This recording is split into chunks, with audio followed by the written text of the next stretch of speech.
So today we're going to start diving into the different branches of government. We are going to look at the legislative branch to start off. So the legislative branch is responsible for passing laws. It is a bicameral legislature, meaning you have two houses. You have the House of Representatives, which is the lower house, and you have the Senate, which is the upper house. Let's look at the House of Representatives a little bit. The number of representatives is based on each state's population. The House is considered to be the voice of the people because the representatives are directly elected by the people. Initially, the Senate was elected by state legislatures, where the House was elected by the people of each state. They serve 2-year terms and they represent various districts within a state. In order to run for the House, you must be 25 years old, a citizen of the United States for 7 years, and a legal resident of the state you are elected from. Traditionally, representatives will live in the district that they represent. Elections are held in November of even-numbered years. The Census Bureau sets the number of representatives given to each state every 10 years. The next one will be next year in 2020. The adjustments of representatives is called reapportionment. So after the number of representatives is adjusted based off of the population of the census, state legislatures then redraw the district lines. Now, when they redraw district lines, you get into what is called gerrymandering, where states will have district boundaries that favor one political party. The history of this is rather interesting. So gerrymandering is traced back to Elbridge Gerry, who was the governor of Massachusetts early on, and he drew districts that favored his political party. And then Gilbert Stuart, who was an artist, saw one of the districts, or saw a district as a salamander and labeled it a political cartoon, or labeled the political cartoon he drew as a gerrymander because of the Massachusetts governor. So, in looking at the House of Representatives, there are various rules that are put in place in terms of how it is run. So, these rules serve as precedents, and they're designed to move legislation quickly once it reaches the floor.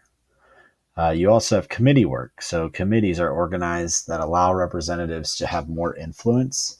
It's important for constituents because these representatives can focus on their expertise and get legislation passed more quickly than it would be able to if they didn't have these committees.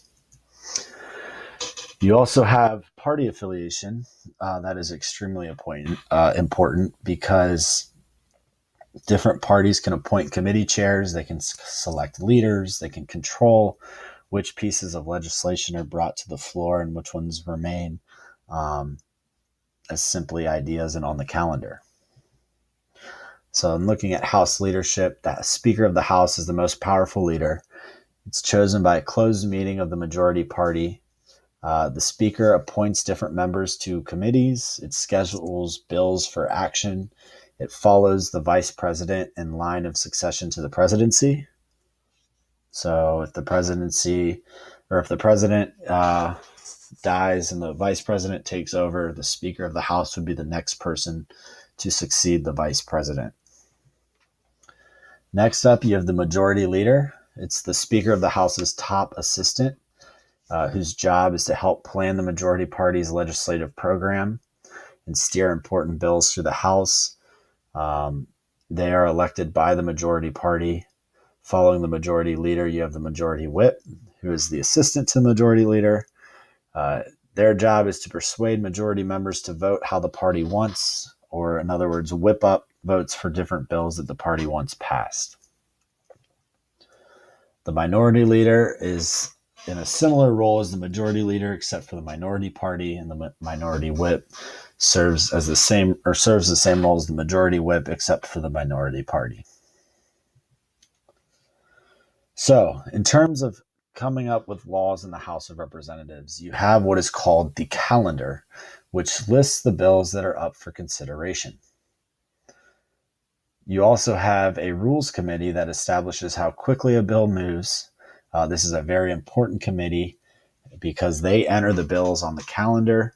They can set how long a bill can be debated and revised. They can block bills that leadership does not want coming to the floor, and so on. So this is a very important committee in the House of Representatives. In the House, you also must have a quorum, or a minimum number of members who are present to permit a legislative body to take official action. A regular session requires 218 members to be present, where you have what's called a committee of the whole, which only allows for 100 members to meet. A committee of the whole cannot pass a bill, but it can report any revisions that are made. Now let's focus on the Senate. The Senate has the same number of representatives from each state, 2 members from each state. They serve 6-year terms and represent the entire state. Senators were initially elected by state legislatures. The 17th Amendment called for the direct election of senators, which increased the power of the people and took power from the states. In order to be a senator, you must be 30 years old, a citizen of the United States for 9 years, a legal resident of the state you are elected from. Elections are held in November of even number years, just like in the House of Representatives. And if a senator dies in office, the governor can appoint a replacement or hold a special election. So you can look at Senator John McCain, who passed away recently while he was in office. And looking at Senate leadership, the vice president is the person on top. He or she is responsible for presiding over the Senate, and the vice president can only vote as a tiebreaker. But the vice president puts questions to a vote. They cannot vote on issues unless it's a tie, but they can raise these questions. After the vice president, you have the president pro tempore, and they reside over the Senate if the vice president is absent. Then you have the majority and minority leaders. So the majority leader is established by the party. It steers the party's bills through the Senate, and it makes sure that party members attend important sessions to gather support for bills. The minority leader keeps the party united. It critiques the majority party's bills. So it is someone who questions the proposed pieces of legislation of the majority party and kind of keeps them in check. And it makes sure the minority leader also makes sure that legislators are at important votes. And looking at how laws are made in the Senate, you need a 2/3 majority vote or a supermajority to approve treaties, overturn vetoes, and remove federal officials. Technically, only a simple majority is needed to pass a proposed bill. The Senate leaders are going to be the ones who control the flow of bills, and unanimous consent is needed to consider a bill from the calendar.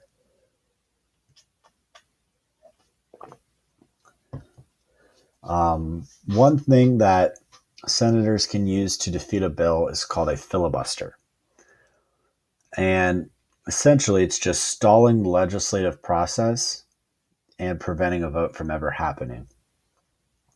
These are ended through what are called cloture resolutions, or it's a procedure that allows each senator to speak only 1 hour on a bill under debate. So a filibuster basically allows someone to speak for as long as they can speak on a given issue. Okay, they could go up there and read a book. Rand Paul recently has had, I think, 1 or 2 filibusters that have lasted several hours. And looking at the various salaries and privileges of members of Congress, The Senate and the House set their own salaries. Now, the 27th Amendment prevented those from going into effect until after the next election. They also have numerous privileges, including a medical clinic, a gym membership, um, income allowances for staff members, income tax deductions, pensions, 401k plans. And then one of the more interesting ones, I think, is they're free from arrest while attending Congress or traveling to Congress while it's in session. They can also not be sued for what they say on the floor. It's a pretty important quality because they must be able to debate freely what is different issues of a bill. They can also judge qualifications of new members and decide to seat them. And members can vote to remove other members as well. They need 2/3 majority to do so. And typically, people are only removed for serious crimes like bribery or treason, which end with expulsion. Lesser offenses typically result in what is called censure, or it's essentially a slap on the wrist, or they have a vote of a formal disapproval. In terms of people getting reelected to Congress, 90% or more than 90% of people have been reelected between 1946 and 2012. And that the incumbent is the official who is running for office that was already elected. And they're typically elected more often than other candidates because they're able to raise funds more easily. Their districts may have been gerrymandered to benefit them, and they're better known to voters. Another aspect to getting reelected is the creation of online campaigning and how it's grown, especially over the last 10 years.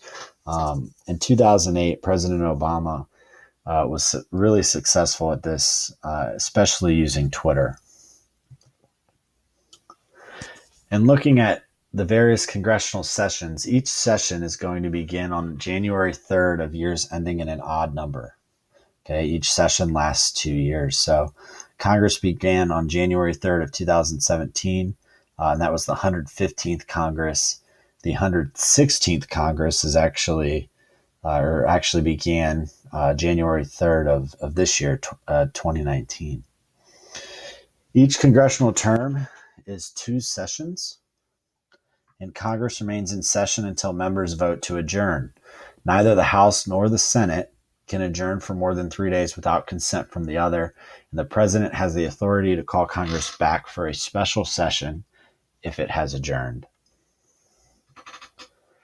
So let's take a little bit of a further look into committees and their purpose. So committees have 3 purposes. One, they divide work amongst smaller groups. They select the few number of bills to receive further consideration, and they help public learn key problems and issues within the nation. You have various types of committees. You have a standing committee, which is a permanent committee in Congress. Nearly all standing committees have subcommittees to help. You also have select committees, which are temporary, and they're formed for specific issues and report findings to the House or the Senate. You have joint committees, which have members from both the House of Representatives and the Senate. Then you also have conference committees, which are temporary joint committees set up for when different versions of the same bill have been passed in the House and in the Senate. The founders had some worries when it came to the legislative branch. They knew that the legislative branch would be very important, but they feared that it might abuse its power. And because of this, they gave Congress limited powers directly stated in the Constitution. These are what we call enumerated or expressed powers. Okay, they are listed in Article 1, Section 8 of the Constitution. They are called enumerated powers because they are numbered 1 through 18. These powers include power to tax, borrow money, coin money, punish counterfeiting. They can regulate commerce. They can declare war, raise armies, organize the militias. They can naturalize citizens, create post offices, and establish courts as well. With these specific powers, there are powers that Congress needs in order to execute those. And that is where we get into implied powers. So the last enumerated power granted to Congress states that Congress has the authority to make all laws which shall be necessary and proper for carrying into execution the foregoing powers. This is known as the elastic clause or the necessary and proper clause because Congress can stretch its power to meet unanticipated situations.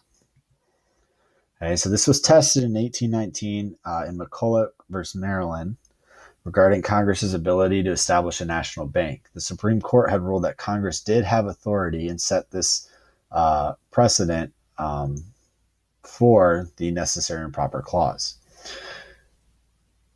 Congress can allocate money to test missile defense systems because it's necessary and proper to raise and support armies.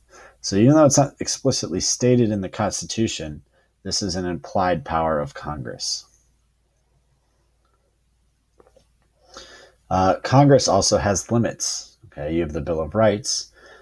They cannot suspend the writ of habeas corpus unless in cases of rebellion or invasion. Congress cannot pass bills of attainder or laws that establish guilt and punishment without a trial.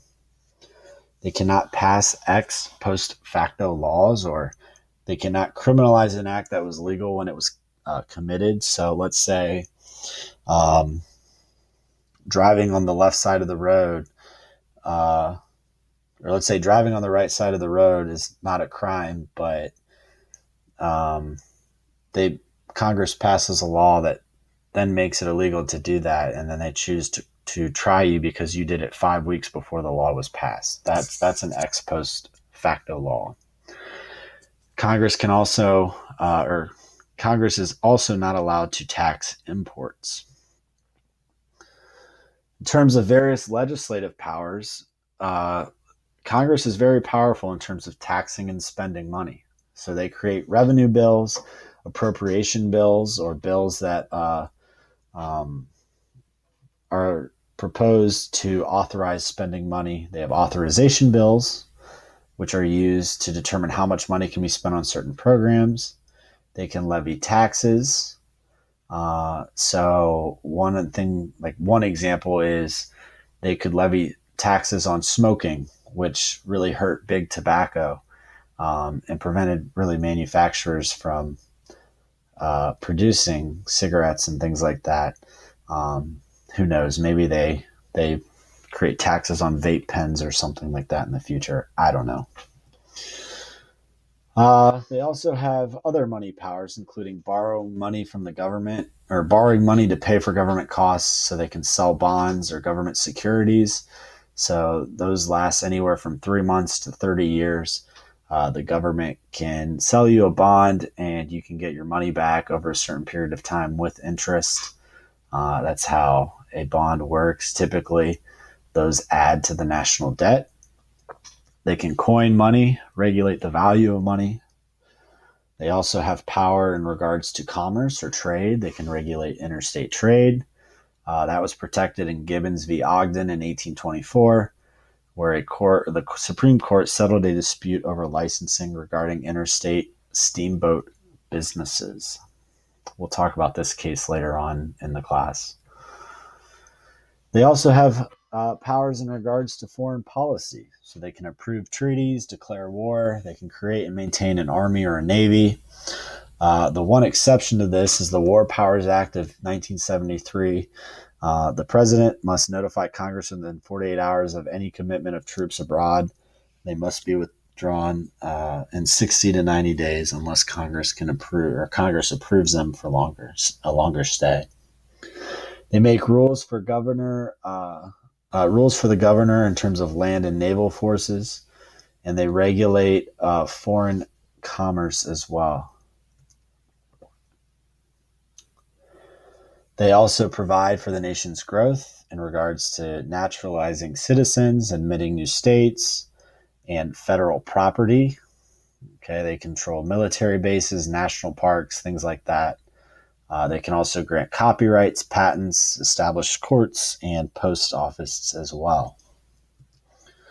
In terms of non-legislative powers, they have the power to remove people. A famous example of this is impeachment, or the formal accusation of misconduct in office. So, in the cases of impeachment, the House votes to impeach an official, and the Senate votes to convict an official. The Chief Justice then presides over the case for that official. They also have the power to confirm. Okay, senators must approve presidential appointments as well. They have the power to ratify formal treaties. They can propose amendments to the Constitution. They can investigate officials. One example of this is they investigated the sinking of the Titanic. They have the power of oversight, so they can check how the executive branch interpreted the laws that they passed. As you can see, Congress has a lot of powers, and they also have a lot of checks over other branches, which makes them one of the more powerful branches in government.